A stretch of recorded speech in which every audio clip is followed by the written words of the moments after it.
கர்த்தராகிய இயேசுவின் இனிமையுள்ள நாமத்தில் நான் உங்களை வாழ்த்துகிறேன், வரவேற்கிறேன். தேவனுடைய வார்த்தையுமாய் உங்களோடு கூட ஆயிருக்க இந்த நாளுகளிலும் தேவனுடைய வசனங்களை தியானிக்க கர்த்தர் நமக்கு கிருபை செய்திருக்கிறார்.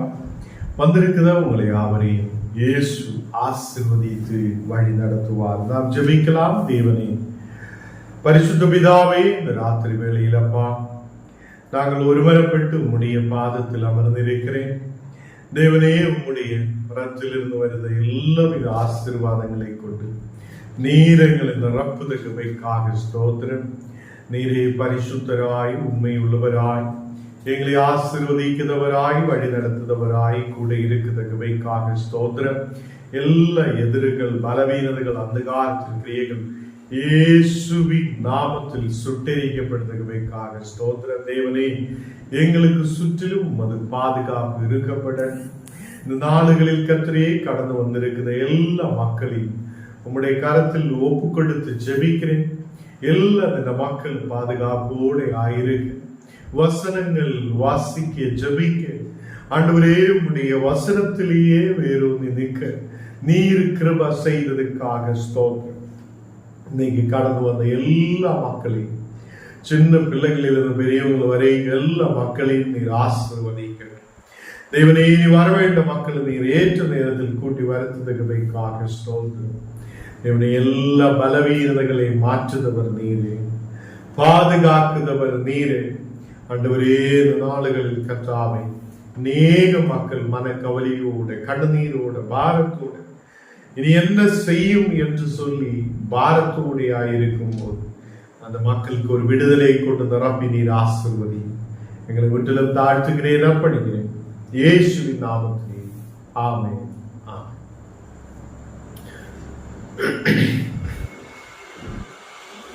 கர்த்தர் நம்மை ஆசீர்வதித்து வழி நடத்துவார். கர்த்தருடைய பிள்ளைகளே, இந்த நாளுகளில் தேவன் நமக்கு பெரிய ஒரு பாக்கியத்தை கொடுத்திருக்கிறார்.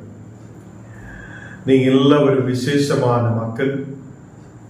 நமக்கு குடும்பத்தை தேவன் தந்திருக்கிறார்.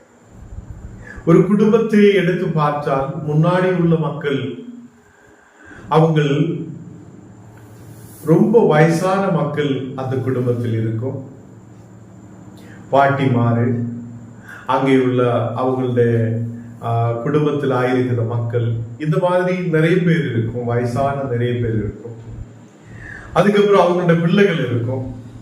அப்படி ஒரு 10, 20, 30 பேர் ஒரு வீட்டிலே தங்கி இருக்கிற நிலைமை தான் முன்னாடி இருந்திருக்கு.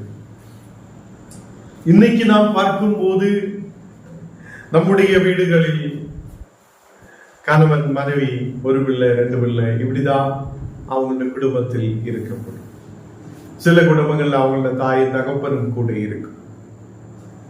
இப்படிப்பட்ட ஒரு குடும்பம் தேவன் நமக்கு ஏன் கொடுத்திருக்கிறார் என்று நாம் நினைவு கூற. நாம் ஆயிருக்கிற குடும்பத்தில் தேவனுடைய அன்பை நாம் வெளிப்படுத்துத பிள்ளைகளாக இருக்கட்டும். கர்த்தருடைய பிள்ளைகளே, இன்னைக்கு குடும்பங்களில் தேவ சமாதானம் இல்லவே இல்லை, தேவனுடைய அன்பு இல்லவே இல்லை. இன்னைக்கு அநேகர் பணத்துக்கு பின்னாலே சுற்றுது. எப்படி நமக்கு பணத்தை சம்பாதிக்கணும், எப்படி எங்களுடைய பிள்ளைகளை வைத்து அவங்களை வேலைக்கு அனுப்பி எப்படி நமக்கு பணத்தை சம்பாதிக்கணும், எப்படி நம்முடைய தாயும் தகப்பனும் போய் கடந்து சென்று வேலை செய்து எப்படி ஒரு பணத்தை சம்பாதிக்கலாம். இப்படி குடும்பங்களில் இன்றைக்கு பணத்துக்கும் பதவிக்கும் முக்கியத்துவம் கொடுக்கும் போது தேவனுடைய வார்த்தை நம்மோடு சொல்லுவது, குடும்பங்களில் ஒரு சமாதானம் இருக்கிறவங்களாய், தெய்வீக அன்பை குடும்பங்களில் பகிர்ந்து கொடுக்கிறவங்களாய் இன்னைக்கு தாயும் தகப்பன் பிள்ளைகளும் காணப்படும். நம்முடைய குடும்பங்களில் தேவனுடைய அன்பு இருக்கப்படும். நாம் நேற்று தினத்தில் எல்லாம் தியானித்திருக்கிறது, ஆபிரகாமுடைய மகனுக்காக எப்படி ஒரு பெண்ணை கண்டுபிடிக்கிறார், எப்படி அதை தேடுகிறார், எப்படி அவங்க கடந்து சென்றிருக்கிறார், எவ்வளவு விசுவாசத்தோடு முன்னாடி போயிருக்கிறார் என்றெல்லாம் நாம் பார்த்திருக்கிறோம். கர்த்தருடைய பிள்ளைகளே, ஆபிரகாம் தேவனால் ஆசீர்வதிக்கப்பட்டவராய் இருந்திருக்கிறார். இன்னைக்கு ஞானம் நீங்களே எப்படி இருக்கிறார்? தேவனே நம்முடைய குடும்பங்களில் ஆபிரகாமுக்கு கொடுத்த அதே ஆசீர்வாதத்தை தேவனை நீர் எங்களுக்கும் கொடுக்க வல்லமை உள்ளவர் என்று நாம் விசுவசிக்கட்டும். கர்த்தருடைய பிள்ளைகளே, எல்லாவற்றிலும் ஆசீர்வதிக்கப்பட்டவராய் இருக்க தேவன் நமக்கு கிருபை செய்வார். பலவீனதையோட அல்ல, வியாதியோட, கண்ணீரோடு, பாரத்தோடு, தாரித்திரத்தோடு இருக்கிற சூழ்நிலைகள் அல்ல. தேவன் அந்த பிரச்சனைகளின் நடுவிலும் நமக்காக வழிகளை திறக்குதவராய் இருக்கிறார் என்றுள்ள நம்பிக்கை, அந்த விசுவாசம் நமக்கு இருக்கப்படட்டும். அந்த ஆபிரகாமுடைய ஊழியக்காரன் ஆபிரகாம் சொல்லி அனுப்பும் போது அவங்க புறப்பட்டு போகுது. அவனுக்குள்ள ஒரு விசுவாசம் இருந்திருக்கிறது. என் தேவன், என்னுடைய எஜமானனுடைய கர்த்தர், ஆபிரகாமுடைய தேவன் எனக்கு காரியம் வாய்க்க பண்ணுவார். இன்னைக்கு நான் வசனத்துக்கு நேராய் கடந்து செல்வதற்கு முன்பாக, ஆபிரகாம் எந்த ஊரில் இருந்திருக்கிறார் என்று நாம் வசனத்திலிருந்து பார்த்தார். ஊர் என்று சொல்லுத ஒரு தேசத்தில், ஊர் நம்ம சொல்லுவோம் ஊர் என்று சொல்லுது இல்லையா, அதே மாதிரி அவர் ஊர் என்று சொல்லும் ஒரு தேசத்தில் தான் அவர் குடியிருந்தார். அந்த ஊர் எங்கே இருக்கிறது? மெசபட்டோமியா. இன்னைக்கு நமக்கு தெரியும், பிள்ளைகள் ஸ்கூலில் எல்லாம் படிக்கிற பிள்ளைகள் மெசபட்டோமியா அதெல்லாம் படிக்கும். அந்த மெசபட்டோமியாயில தான் இந்த ஊர் தேசம் காணப்பட்டிருக்கிறது. அந்த ஊர் தேசம் இன்னைக்கு நமக்கு தெரியப்படுத்த தேசம் என்ன என்றால், இன்னைக்கு உள்ள பேரு ஈராக்கு. ஈராக் நமக்கு தெரியும், ஈரான், ஈராக். அப்போ இந்த ஈராக்கில் தான் இன்னைக்கு அந்த ஊர் தேசம் காணப்படுகிறார் என்று நமக்கு தெரியப்படுகிறது. ஆபிரகாமுடைய தகப்பன் தேரக், அவருடைய பேரு தேரக். அந்த தேரகு நமக்கு ஆதியாகமம் 11ஆம் அதிகாரம் அதில் 31ஆவது வசனம் வாசிக்கும் போது, ஆபிரகாமும் தன் தகப்பனும் அவங்களுடைய குடும்பம் எல்லாம் சேர்ந்து அவங்க பிரயாணம் பண்ணுகிறார். எங்கே போகிறார்? அவங்க கானான் தேசத்திலேக்கு கடந்து செல்கிறார். கர்த்தருடைய பிள்ளைகளே, அவங்களுடைய தகப்பனும் ஆபிரகாமும் ஃபேமிலியும் ஆபிரகாமுடைய குடும்பத்தார் எல்லாம் சேர்ந்து அவங்க பிரயாணம் பண்ணி கொண்டே யாத்திரை தொடர்ந்து கொண்டே இருக்கிறது. கானானிலேக்கு அப்படியே கடந்து செல்லுது. அந்த கானானிலேக்கு பிரயாணம் பண்ணி கொள்ளுத வேளையில் ஹாரான் என்று சொல்லுத இடத்தில், ஹாரான் என்று சொல்ல அந்த இடத்தில் அவர் தங்குகிறது. அந்த ஹாரான் என்ற இடத்தில் அவங்களும் அவங்களுடைய குடும்பத்தாரும் எல்லாரும் தங்கும் போதுதான் அந்த ஹாரானில் வைத்து ஆபிரகாமுடைய தகப்பன் இறந்து போகிறார். ஆபிரகாமுடைய தகப்பன் தேரக். அந்த தேரக் அந்த ஹாரானில் வைத்து அவர் இறந்து போகிறார். அப்பதான் தேவன் ஆபிரகாமோடு பேசுகிறார். நீ உன்னுடைய தேசத்தை விட்டு, நீ உன்னுடைய மக்களை விட்டு, உன்னுடைய இனத்தாரை விட்டு, உன்னுடைய தகப்பனையும் தகப்பனுடைய இடத்தையும் இனத்தாரையும் விட்டு நீ எங்கே போகணும்? நான் சொல்ற இடத்திலேயே கடந்து செல்லணும் என்று சொல்லுகிறார். ஹல்லேலூயா. கர்த்தருடைய பிள்ளைகளே, நாளுகளில் ஆதியாகமம் 12ஆம் அதிகாரம் அதிலே 1ஆவது வசனத்தில் நாம் பார்க்கும் போது தேவன் ஆபிரகாமோடு பேசுகிறது. நீ உன்னுடைய இனத்தாரை விட்டு நீ கடந்து செல்லணும். அந்த வார்த்தையை அவர் ஏற்றுக்கொண்டிருக்கிறது. ஆண்டவரே, நான் நீ சொல்லும் இடத்திலேக்கு கடந்து செல்கிறேன். கர்த்தருடைய பிள்ளைகளே, அந்த குடும்பம் பிரயாணம் செய்து கொண்டே இருக்கிறது, போய்கொண்டே இருக்கிறது. எதுக்காக? தேவனில் உள்ள விசுவாசத்தை நம்பிக்கையோடு வைத்து ஆபிரகாம் அவர் சொன்ன இடத்திலேக்கு கடந்து செல்கிறார். தேவன் சொன்ன இடத்திலேக்கு ஆபிரகாம் கடந்து போகிறார். இன்னைக்கு நாம் தேவனுடைய விசுவாசத்தில் நாம் முன்னாடி கடந்து செல்லும். கர்த்தருடைய பிள்ளைகளே, இயேசு எனக்கு என்ன செய்யும், கர்த்தர் எனக்கு என்ன கொடுக்கும், ഞാൻ ജപിച്ചിട്ട് என்ன பிரயோஜனம் എന്നெல்லாம் கேட்குதா?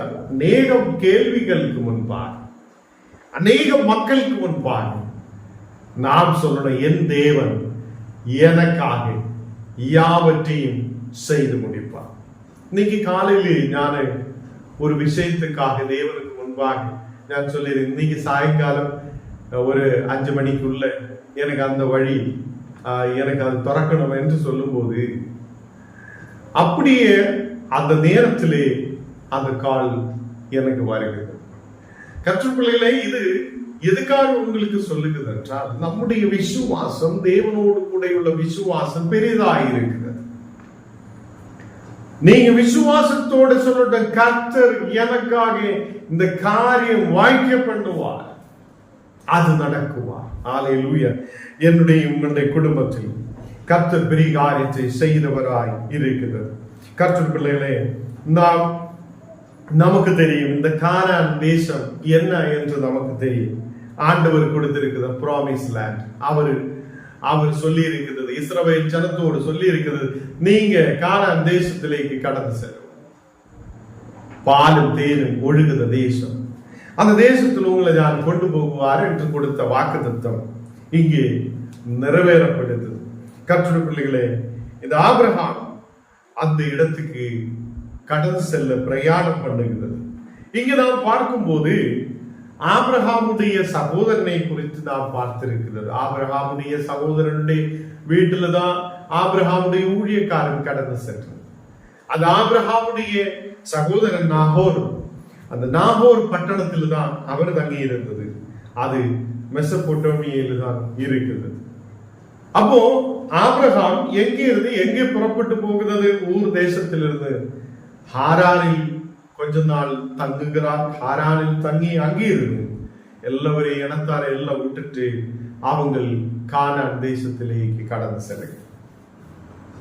அதுதான் நாம் வசனத்தில் பார்த்தது. 24ஆம் அதிகாரம் 24ஆம் அதிகாரத்தில், எனக்கு வயதாயினது, ഞാൻ முதிர் வயதாயிருக்கிறது, என்னுடைய குமாரனுக்கு ஒரு பெண் தேவையாயிருக்கிறது, ஒரு திருமணம் நடக்க வேண்டும்.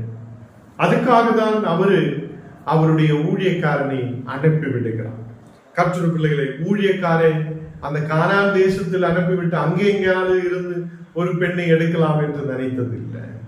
அவங்க தன் இனத்தாருடைய இடத்திலேக்கு நாகோருடைய அந்த பெத்துவேலின் மகள் ஆகிய ரெபெக்காளை தேவன் குறித்திருந்தது, தேவன் முன்குறித்திருந்தது, அதை தேட ஊழியக்காரன் கடந்து சென்றது.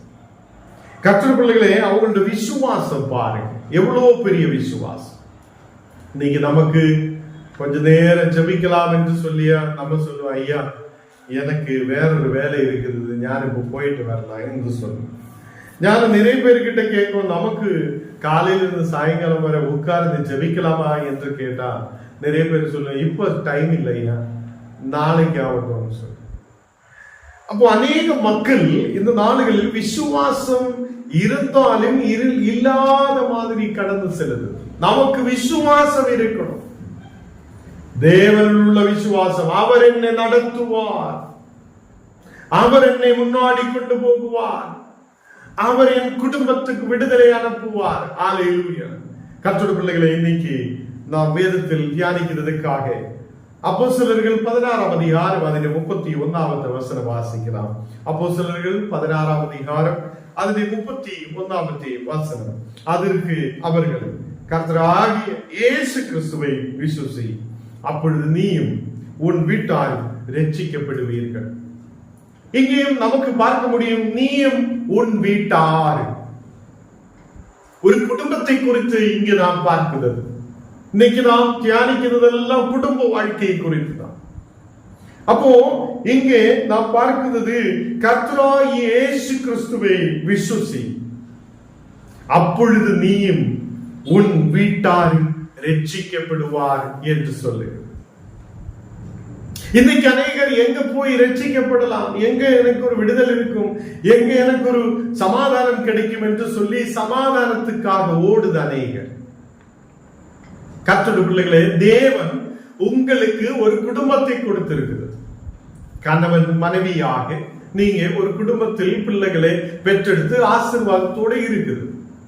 இந்த நாடுகளில் உங்களுக்கு என்ன தேவை என்றால், நீங்க உங்களுடைய பிள்ளைகளை வளர வைக்கிறதுக்காக, தேவனில் உள்ள பயத்தில் பக்தியில் வளர வைக்கிறதுக்காக தேவன் நமக்கு நல்ல பொக்கிஷங்களை கொடுத்திருக்கிறது, ஆசீர்வாதத்தை கொடுத்திருக்கிறது.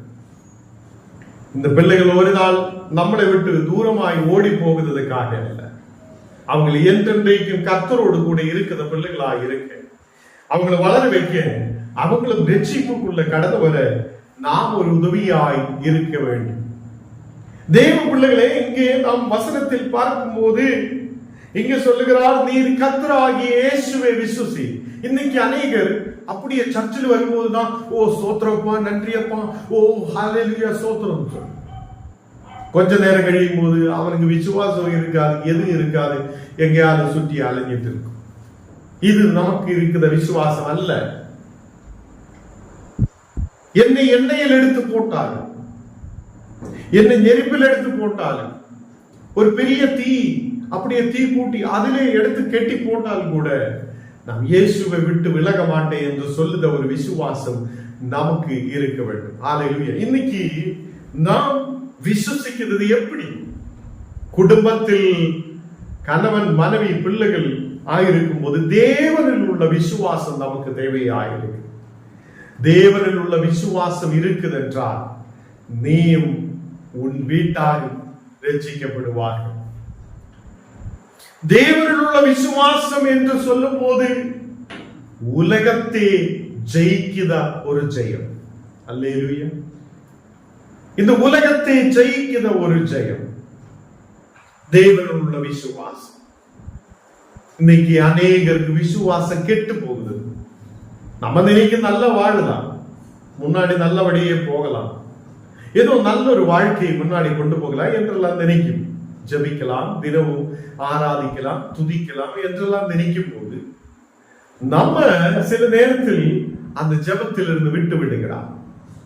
கர்த்தருடைய பிள்ளைகளே, இந்த நாடுகளில் உன் வாழ்க்கையில் ஒரு பெரிய விசுவாசம் இருக்க வேண்டும். இந்த குடும்பத்தை தேவன் நமக்கு கொடுத்திருக்கிறது. உன்னுடைய மனைவி, உன்னுடைய கணவன், உன்னுடைய பிள்ளைகளே தேவன் உன் குடும்பத்தில் கொடுத்திருக்கிறது. நாம் அவரை துதிக்கிறதுக்காக, அவருடைய பிள்ளைகளாய் இருக்கிறதுக்காக, நாம் அவரை தொழுது கொள்வதற்காக, அவரின் விசுவாசமாய் அவரின் பற்றி சேர்ந்து இருக்கிறதுக்காக தேவன் நமக்கு இந்த குடும்ப வாழ்க்கையை கொடுத்திருக்கிறது. இன்னைக்கு நாம் எப்படி இருக்கிறார்? தினமும் காலையில் எழுப்பி சண்டை, அடி, குஸ்தி எல்லாமே நமக்கு இருக்கிறது. தினமும் நம்முடைய குடும்பங்களில் சண்டை, பிரிவினை, பிரச்சனை, இது இல்லாத ஒரு நாளும் இல்லை. கர்த்தருடைய பிள்ளைகளே, இந்த நாடுகளில் இயேசு கிறிஸ்துவில் விசுவாசிரு. நீ இயேசு கிறிஸ்துவில் விசுவாசிரு, அப்பொழுது நீ உன் வீட்டார் ரட்சிக்கப்படுவார். சண்டை இல்லாத, பிரிவினை இல்லாத, நல்லபடி முன்னாடி போக, நல்ல ஒரு குடும்பமாய் இருக்க நமக்கு தேவன் கிருபை செய்யட்டும். இந்த நாடுகளில் தேவ பிள்ளைகளே, நம்முடைய குடும்பங்களில் தேவனில் உள்ள விசுவாசம் நமக்கு தெரியும். ஒரு பெரிய டான்ஸ் இருக்கிறார், ஒரு பெரிய பங்கன் இருக்கிறார், இல்லை ஏதோ ஒரு பங்கன் இருக்கிறார் சொல்லி நம்ம அழகா ரெடியாய் அப்படியே போகும். அங்க ஒரு பாட்டு போடும் போதே நம்ம டான்ஸ் ஆட ஆரம்பிக்கும். ஜபிக்கலாம் என்று சொல்லி நம்ம தூக்க வருதையா, இனி முடியாதையா, ஜபிக்க முடியாது, ஐயோ எப்படி ஜபிக்கும், என்னால முடியாது என்று சொல்லிட்டு இருக்குது அநேக மக்கள். இன்னைக்கு நாம் உலகத்தில் ஆடுறதுக்காக, பாடுறதுக்காக ரெடியா இருக்கோம். மணிக்கணக்கினா போய் ஒரு 12 மணி, 1 மணி, 2 மணி வரை வேணாலும் நம்ம தூங்காமலே போய் அங்கே இருக்கும். ஜபிக்கிறதுக்காக ஒரு 5 நிமிஷம் கூட உட்கார்றதுக்கு இன்னைக்கு முடியாத சூழ்நிலை நம் குடும்பங்களில் இருக்குது. கர்த்தருடைய பிள்ளைகளே, நாம் இந்த வசனத்தில் பார்க்கும் போது நீ இயேசுவில் விசுவாசிக்கும், அப்போதான் உன் குடும்பம் ரட்சிக்கப்படுவார்கள். உன் குடும்பம், நீயும் உன் வீட்டாரும் ரட்சிக்கப்படுவார்கள். இங்கே நாம் பார்க்கும் போது நடுராத்திரியிலே பவுலும் சீலாவும் உட்கார்ந்து ஜெபிக்கிறார். பவுலும் சீலாவும் இப்போ அந்த சிறைசாலையிலே இருக்குது, ஜெயிலில் இருக்குது. பவுலும் சீலாவும் அப்படியே பாடுகிறார், ஆராதிக்கிறார், ஜெபிக்கிறார். அவங்களை கெட்டி இருக்கிற சங்கிலைகள், அவங்களை போட்டிருக்கிற அந்த சிறைசாலையிலே அறைகள் எல்லாம் அப்படியே ஆடுகிறார். அந்த சங்கிலைகள் எல்லாம் பொட்டி போகுது, அவிழ்ந்து போகுது, கட்டுகள் அவிழ்ந்து போனது. கர்த்தருடைய பிள்ளைகளே, உன்னுடைய வீட்டுக்குள்ளே, உன்னுடைய குடும்பத்துக்குள்ளே நீ பாடும் போது, ஆராதிக்கும் போது, ஜெபிக்கும் போது கெட்டுகள் அவிழ்ந்து போகும். ஹல்லேலூயா. இன்னைக்கு நாம் என்ன செய்கிறார் என்றால், பணம் கொடுத்து குடிக்கிறார், பணம் கொடுத்து குடிக்கிறார். நிறைய பேர் போதையிலே இருக்கிறார், குடித்து குடித்து அப்படியே ஆடி ஆடி நடக்க. குடும்பத்துக்குள்ளே இன்னைக்கு என்ன இருக்க வேண்டும் என்றால், பாட்டு, ஆராதனை, ஜெபங்கள் நம் குடும்பங்களுக்குள்ளே இருக்கு. அப்படி இருக்கிற குடும்பங்களில் அது கட்டுகள் அவுக்கப்படும், கதகுகள் திறக்கப்படும், அடைந்திருக்கிற வாசல்கள் உமக்காக திறக்கப்படுகிற நாளுகள் உருவாகும். என்னைக்கு கர்த்தருடைய பிள்ளைகளே, இந்த வசனங்கள் கேட்டுக்கொண்டிருக்கும் போது, ஆண்டவரே, நான் அடைந்திருக்கிறார், எனக்கு வெளியில் வர முடியாத சூழ்நிலையில் இருக்கிறார், ஒரு கெட்டான சூழ்நிலையில் இருக்கிறார், எனக்கு ஒரு விடுதலை வேணும் என்று நீ நினைக்கிறென்றால், நீ பாடட்டும், ஆராதிக்கட்டும், ஜெபிக்கட்டும், வல்லமையோடு தேவனை துதிக்கட்டும். உன்னுடைய கெட்டுகள் அழியப்படுவார், உன்னுடைய பலவீனங்கள் அழிஞ்சு மாறுவார், கதகுகள் துறப்பார், ஒரு விடுதல் உண்டாகுவார். ஹல்லேலூயா. இந்த ராத்திரி வேளை தேவன் உன் குடும்பத்திலே ஒரு விடுதலை அனுப்புதவராய் இருக்கிறது. தேவனும் குடும்பத்திலே பெரிய விடுதலை அனுப்புதவராய் இருக்கிறது. இன்றைக்கு உன் நேரம், ரட்சிப்பின் நேரம். ஆண்டவரே, என்னையே ஒப்புக் கொடுக்கிறேன். தேவனே, இனிமேல் உமக்காக வாழ விரும்புகிறேன், உன்னுடைய வழியிலே நடக்க விரும்புகிறேன். தேவனே, என்னை முன்னாடி நடத்துங்க என்று சொல்லட்டும். ஹல்லேலூயா. தேவன் உன்னையும் உன் குடும்பத்தையும் ஆசீர்வதிக்கிறவராய் இருக்கிறது. நீ அவருடைய மேல் விசுவாசமாய் இருக்கட்டும். உலக மனிதர்கள் மேல் அல்ல, உலகத்தில் ஏதோ மனுஷன் மேல அல்ல, உலகத்திலே மனுஷருடைய மேல் நமக்கு நம்பிக்கை இல்லை, தேவன் மேல் நம்பிக்கை உள்ளவராய் இருக்கட்டும். ஆபிரகாம் தேவனுடைய வார்த்தைக்கு செவி கொடுத்தவராய் இருந்திருக்கிறது. அதனால அவனும் அவனுடைய குடும்பமும் ஆசீர்வதிக்கப்பட்டிருக்கிறது. தேவன் சொல்லுத ஓரோ வார்த்தைக்கும் அவன் கீழ்ப்படிந்திருக்கிறது. இந்த தேசத்தையும் இனத்தாரை விட்டு போ என்று சொல்லும் போது அங்கிருந்து போய்விட்டது. கர்த்தர் அவனை ஆசீர்வதித்திருக்கிறது, எல்லா நன்மைகளிலும் ஆசீர்வதித்திருக்கிறது. இங்கே பவுலும் சீலாவும் பாடும் போது, ஆராதிக்கும் போது அங்கே சிறைசாலை, அதை கதகுகள் திறக்கப்பட்டது, கட்டுகள் அவிழ்ந்தது என்று வேதத்தில் பார்க்கிறார். கர்த்தருடைய பிள்ளைகளே, சிறைசாலைக்காரன் அங்கே பார்க்கும்போது அவனுக்கு பயம் வருகிறார். எல்லா கதகுகளும் திறக்கப்பட்டிருக்கிறார், எல்லா இடத்திலும் ஒரு எல்லாருடைய கட்டுகளும் அவிழ்க்கப்பட்டிருக்கிறது. என்ன நடந்திருக்கிறார் என்று பயம் அவனுக்குள்ளே உருவாகும். எல்லா சிறைசாலையிலிருந்து எல்லாரும் ஓடி போயிருக்கிறார் என்று சொல்லி அவன் தன் ஜீவனை கெடுதி வரைத்து பார்த்திருக்கிறார். தன் பட்டயத்தை உருவி அவனே தன் ஜீவனை கெடுத்தலாம் என்று நினைத்திருக்கிறார். ஒரு பயம் அவனுடைய வாழ்க்கையில் வந்தது. எல்லா கதகுகளும் திறக்கப்பட்டிருக்கிறது, எல்லா கட்டுகளும் அவிழ்ந்திருக்கிறது, எல்லா சிறைசாலையிலும் எல்லாரும் ஓடிவிட்டிருக்கிறது என்று சொல்லும் போதுதான் அந்த பவுல் சொல்லுகிறார், நீ உன் ஜீவனை கெடுத்தாதே, உன் ஜீவனை நீ கெடுத்தாதே. நாங்கள் எல்லாரும் இங்கே இருக்கிறார் என்று சொல்லுங்க கர்த்தருடைய பிள்ளைகளை. அப்பதான் அந்த சிறைசாலைக்காரன் கேட்கிறது, அந்த சிறைசாலைக்காரன் கேட்கிறது, ஆண்டவரே, ஆண்டவன்மாரே, ரட்சிக்கப்படுவதற்கு நான் என்ன செய்ய வேண்டும்? ரட்சிக்கப்படுவதற்கு நான் என்ன செய்ய வேண்டும்? எத்தனையோ ஊழியக்காரர் வந்து உங்களோடு கர்த்தருடைய வார்த்தையை சொல்லி இருக்கிறது. எத்தனை நேரத்தில் உங்களுக்கு ரட்சிப்பின் வார்த்தைகளை கொடுத்திருக்கிறது. நீங்க மனம் திரும்பாது இருக்கிற எத்தனையோ பேர் கர்த்தருடைய பிள்ளைகளை, இந்த நாடுகளில் ரட்சிக்கப்படுவான் ஒரே ஒரு வழிதான் நமக்கு இருக்கிறது. இயேசு கிறிஸ்துவில் விசுவசிக்கட்டும், இயேசு கிறிஸ்துவில் விசுவசிக்கட்டும். ஆண்டவரே, என்னுடைய கூட இருக்கிற நண்பர்கள் எனக்கு உதவி செய்யார், இந்த உலகத்திலே மனிதர்கள் எனக்கு உதவி செய்யாது, இந்த உலகத்திலே எந்த பொருளும் என் கூட வராது. ஆண்டவரே, நீர் மட்டும்தான் எனக்கு உதவி செய்தவராய் இருக்கிறார். நீர்தான் எனக்கு நித்திய ஜீவனை கொடுக்கிறவராய், நீர்தான் எனக்கு ரட்சிப்பை கொடுக்கிறவராய் இருக்கிறார் என்ற சத்தியத்தை புரிந்து நாம் இன்னைக்கு நம்மை ஒப்பு கொடுக்கணும். உங்களுடைய எல்லா குடும்பங்களிலும், உங்களுடைய குடும்பங்களில் எல்லாம் முதலாவது இயேசுவை விசுவசிக்கணும். இயேசுவை விசுவசிக்கும் போது சண்டைகள் விட்டுமா, இயேசுவை பாடி ஆராதிக்கும் போது, ஜெபிக்கும் போது கட்டுகள் அவிழ்ந்து போகும். எல்லா கதகுகளும் உங்களுக்காக திறக்கப்படும். எல்லாரும் சொல்லும், ஐயோ முன்னாடி போக முடியுது இல்லையே, எனக்கு ஒரு ஆசீர்வாதம் இல்லையே, எனக்கு ஒரு வெற்றி இல்லையே, எல்லாம் அடைக்கப்பட்டிருக்கிறார் என்று சொல்லும் போது நீ தேவனை பாடி ஆராதித்து துதித்து பார்க்கணும். தேவன் உனக்காக வழிகளை தரப்பார். ஹல்லேலூயா. உன் வியாதிகளை தேவன் குணமாக்குவார், உன்னுடைய பலவீனதைகளை தேவன் மாற்றுவார், உன் கவலைகளை தேவன் மாற்றுவார், உன் கண்ணீரான சூழ்நிலைகளை தேவன் மாற்றுவார். இன்னைக்கு உன் குடும்பத்திலே ஒரு ரட்சிப்பு உருவாகுவார். அல்லேலூயா. கணவன், மனைவி, பிள்ளைகள் எல்லாரும் இன்னைக்கு கேட்கிற மக்கள் எல்லாரும் தேவனுடைய அன்பில் முன்னாடி கடந்து செல்லட்டும்.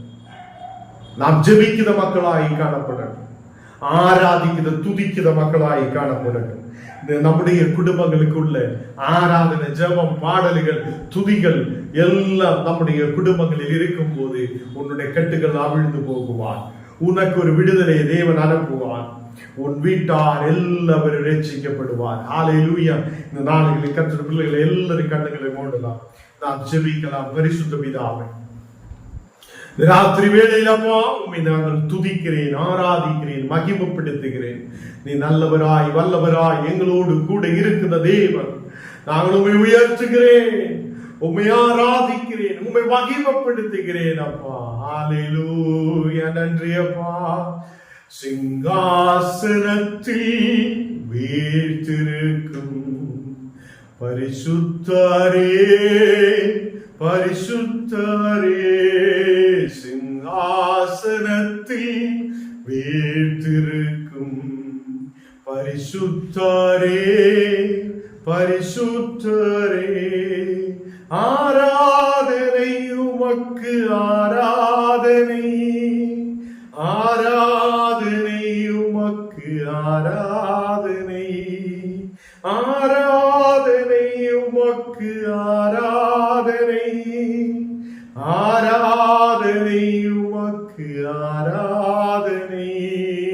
தேவனை உம்மை ஆராதிக்கிறேன், மகிமைப்படுத்துகிறேன். இந்த ராத்திரி வேளையில் அப்பா கெட்டுகள் அழியப்படட்டும், எல்லா பலவீனங்கள் அழிஞ்சு மாறப்படட்டும், வியாதிகள் இயேசுவின் நாமத்தில் விட்டு மாறப்படட்டும். ஒரு அபிஷேகத்தில் வல்லமை ஒரு மக்கள் மேல் ஊற்றப்படட்டும்.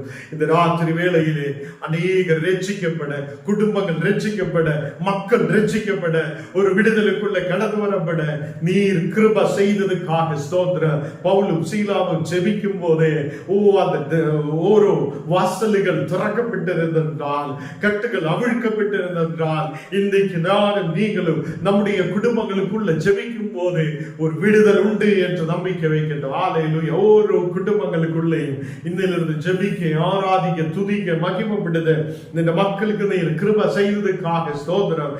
அநேக மக்கள் அப்பா இந்த நாடுகளில் கண்ணீரோடு பாரத்தோடு கட்டுகளில் இருக்கிறது போல ஒரு சூழ்நிலை, முள்ளு நெரிக்கிறது போல உள்ள சூழ்நிலை, இயேசுவின் நாமத்தில் எல்லா கட்டுகள் இயேசுவின் நாமத்தில் அவிழ்க்கப்படட்டும். ஒரு விடுதல் உண்டாகட்டும். ஹல்லேலூயா. இந்த ராத்திரி வேளையில் உங்களை ஒப்புக்கொண்டிருக்கின்றோம். நீங்க இந்த உலகத்தில் உங்களுக்கு ஜீவனுக்கு நீங்க கெடுதிய வைக்க வேண்டாம். நீங்க விசுவசிக்கின்ற இயேசு உன்னோடு கூட இருக்கிறது. இயேசு உனக்கு ஒரு விடுதலை அனுப்புத தேவன். இயேசு உனக்கு ஒரு விடுதலை அனுப்புவார். உன் குடும்பத்தில் ஒரு விடுதலை அனுப்புவார். நாங்கள் விசுவசிக்கிறேன். ஆபிரகாமுடைய ஊழியக்காரர் எப்படி விசுவசித்திருக்கிறதோ அதே மாதிரி ஆண்டவரே இன்னைக்கு என் காரியத்தை வாய்க்க பண்ணும். இன்னைக்கு இதே நேரத்தில் நீர் எனக்காக காரியம் அதை சித்திக்க பண்ணத தேவன் என்று சொல்லி இருக்கிறது போல இந்த ராத்திரி வேளையில் எங்களுக்காக ஒரு பெரிய அற்புதத்தை நீர் செய்தவைக்காக ஸ்தோத்திரம். ஊழியங்களுக்காக ஜெபிக்கிறேன் ஆண்டவரே. எல்லா ஊழியங்களில் உம்முடைய பிரசன்னம் கூட இருக்கட்டும் ஆண்டவரே. வரும் நாடுகளில் ஆண்டவரே அநேக மக்கள் இந்த ஊழியங்களோடு சேர்ந்து அநேக ஊழியங்களில் கலந்து கொள்ளப்பட நீர் கிருபை செய்ததுக்காக ஸ்தோத்திரம். ஊழியங்களில் ஒரு விடுதல் உண்டாகட்டும் ஆண்டவரே. இனி வரும் நாடுகளில் கர்த்தாவே எல்லா கிராமங்கள், பட்டணங்கள், தேசங்களில் ஆண்டவரே உம்முடைய வார்த்தைகளை சொல்லப்பட நீர் அநேகம் பேரை ஆயத்தப்படுத்துவதற்காக ஸ்தோத்திரம். அதுக்காக ஆண்டவரே ஒரு மக்களுக்கு ட்ரைனிங்கள் கொடுக்க, ஒரு மக்களையும் முன்னாடி கொண்டு வர நீர் கிருபை செய்ததுக்காக ஸ்தோத்திரம். கர்த்தர் அழைக்கும் போது ஆபிரகாம் சொன்னபடியே ஆண்டவரே உன் வார்த்தையின் கீழ்ப்பட்டு நான் கடந்து செல்லுகிறேன் என்று சொல்லி கடந்து போயது போல ஆண்டவர் சொல்லும் போது ஆமா ஆண்டவரே நான் உமக்காக ஒப்புக்கொண்டிருக்கிறேன் என்று சொல்லி அநேக மக்கள் கடந்து வரப்பட இருக்கிற வாசி நாடுகளில் கர்த்தாவே இன்டர்நெட்டுக்காக அநேக மக்கள் உதவி செய்யலாம் என்று சொல்லி முன்னாடி வந்திருக்கிறார். அந்த மக்களை உன்னுடைய கரத்தில் ஒப்புக்கொண்டிருக்கிறேன் தேவனே. ஏற்ற நாடுகளில் இந்த மக்களுக்கு விடுதலை கொடுத்து நல்ல பண உதவிகளை கொடுத்து ஆசீர்வதித்து நீர் வழி நடத்தும் தேவனே. இந்த மக்கள் அநேகர் இந்த நாடுகளில் கிராமங்களில் நாங்கள் கடந்து செல்லும் போது உதவி செய்த அநேக மக்கள் உண்டு. அந்த மக்களை 1000 இரட்டி நன்மைகளால் பெருக செய்து நீர் ஆசீர்வதிக்கதகவைக்காக ஸ்தோத்திரம். இந்த ராத்திரி வேளையில் கடந்து வந்திருக்கிற எல்லா மக்களையும் உங்களுடைய கரத்தில் ஒப்புக்கொண்டிருக்கிறேன் ஆண்டவரே. பள்ளிப்பட்டு கடந்து வந்திருக்கிற மக்களுக்காக ஜெபிக்கிறேன். அந்த மக்களுடைய குடும்பங்களில் ஒரு ஆசீர்வாதம் உண்டாகப்பட குறிப்பிட்ட நாளிலே நீர் கொடுத்த நாளுகளிலே ஒரு பெரிய அற்புதத்தை நாங்கள் எதிர்பார்க்கிறேன். ஹல்லேலூயா.